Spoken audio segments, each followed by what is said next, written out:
Remember that old sci-fi thing Yeah. about whoever controls space controls, well, everything? Kind of feels like that's playing out right now, wouldn't you say? Yeah, except it's the U.S. and China, not, aliens or whatever. Exactly. And the stakes are way higher than we realize. But here's the thing. Space is just the tip of the iceberg. We've been going through all these articles, foreign policy, the diplomat, even some dense think tank stuff. Heavy reading. You said it. But the takeaway is clear. This U.S.-China rivalry, it's about way more than trade wars and tariffs. We're talking about a full-blown power struggle. So that's what we're diving deep into today, where the U.S. and China are really going head-to-head. And we've got our expert here to break it all down. Happy to be here. Let's start with something most people don't even see coming. Cyberspace. I gotta say, these articles, they paint a pretty unsettling picture of what's already happening in the shadows. Like digital espionage on a whole other level. It's wild, right? While everyone's worried about missiles and armies, the first strike in a 21st century conflict could be completely digital. And I'm not just talking about stealing secrets anymore, but actually disrupting a whole nation. Like, these articles mention how both the U.S. and China are accusing each other of cyber espionage, like hacking attempts on critical infrastructure. Hold on, critical infrastructure? Like what? How would that even look in real life? Okay, imagine a cyber attack, but coordinated, right? Shuts down power grids across an entire country. Yeah. Middle of the heat wave, maybe. Hospitals in the dark, transportation's down, no internet. Ooh, that's giving me anxiety just thinking about it. Yeah. Yeah, exactly. It'd be chaos. Wow. Economic and social meltdown. These articles make it crystal clear. This isn't sci-fi, it's a real vulnerability. And to think, I get stressed when my Wi-Fi goes out for 5 minutes. But for this kind of digital war, you need serious hardware right now. Oh, absolutely. Which brings us to the next battleground. Yeah. This whole race for tech supremacy between the U.S. and China. So yeah, one area where this whole tech dominance thing is really heating up is quantum computing. Oh, totally. One article mentioned China's Jusheng. And honestly, at first, I thought it was some new social media app or something. So it does have that ring to it, doesn't it? Right. So what's the big deal with quantum computing anyway?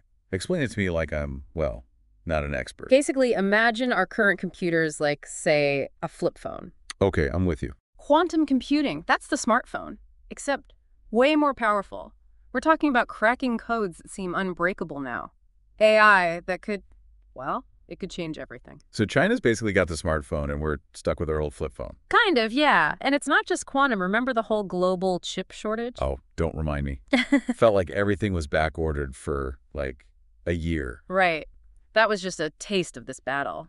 See, semiconductors, those tiny chips and everything. Phones, cars, my smart toaster oven. Exactly. They've become this huge point of contention. U.S. and China both trying to control the world's supply. Because whoever does, they've got the power. Wow. This is getting intense. It's like a high-stakes game of chess, but instead of pawns, it's the entire world's technology. Pretty much.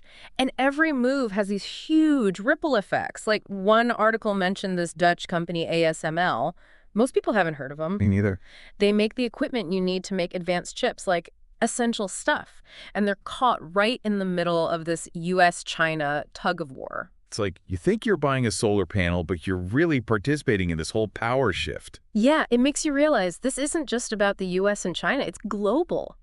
And speaking of global, how about we switch gears to renewable energy? Yeah, because on the surface, it's like, save the planet, solar panels for everyone. Yeah. But these articles hinted it's not that simple. Am I right? You are very right. See, renewable energy, it's not just about being green. It's about who controls the future of energy, period. Okay, that makes sense. But how does that play out with China? Well, China's pumping out solar panels, wind turbines, like faster and cheaper than anyone else. They're dominating the market. So it's about who controls the tech and the resources that tech needs, right? Exactly. Like, think about lithium for batteries. Suddenly, those mines in Africa, way more important.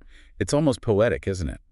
We started by talking about space, and now, after all we've discussed, it feels like the rivalry between the U.S. and China has to end up there. It's the ultimate high ground, after all. And these articles, yeah, they definitely suggest both countries see it as a pretty big deal, strategically speaking, of course. So, final frontier time. What's the latest up there? Well, China's been busy, way more satellites going up, and get this, they're planning a whole lunar base, like on the moon. Okay, that's pretty ambitious. Right. But here's the kicker. They've got this military-civil fusion thing going on. Basically, anything they develop for space could become military tech, too. So a research satellite today, a targeting system tomorrow. Exactly. And one phrase really stuck with me from the articles: counter space capabilities. Oh, that sounds ominous. Yeah, it's not pretty. We're talking about weapons that could take out other countries' satellites. Seriously. Imagine your GPS going haywire or your communications getting jammed, all from space. It could cripple a country during a conflict. Okay, I need to sit down after that one. We've covered some seriously heavy stuff today. Cyber warfare, the whole tech race, the future of energy, and now this. A lot to take in. It is, yeah. But it's important, right? This U.S.-China rivalry, it's not just some abstract geopolitical chess match. It affects everyone. And like you said, it's not as simple as picking a side. It's about understanding the choices being made by governments, by companies, even by us when we buy a new phone or whatever. Exactly. It's all connected. And it makes you wonder, is this just how it has to be? All this competition, what about cooperation? Right. Like even while they're, going head-to-head on all this other stuff, could the U.S., China actually work together on climate change maybe? Or space exploration? Something. That's the million-dollar question, isn't it? Because finding that balance, cooperation and competition, that might be the key to the whole thing. Makes you think. And that, everyone, is our deep dive for today.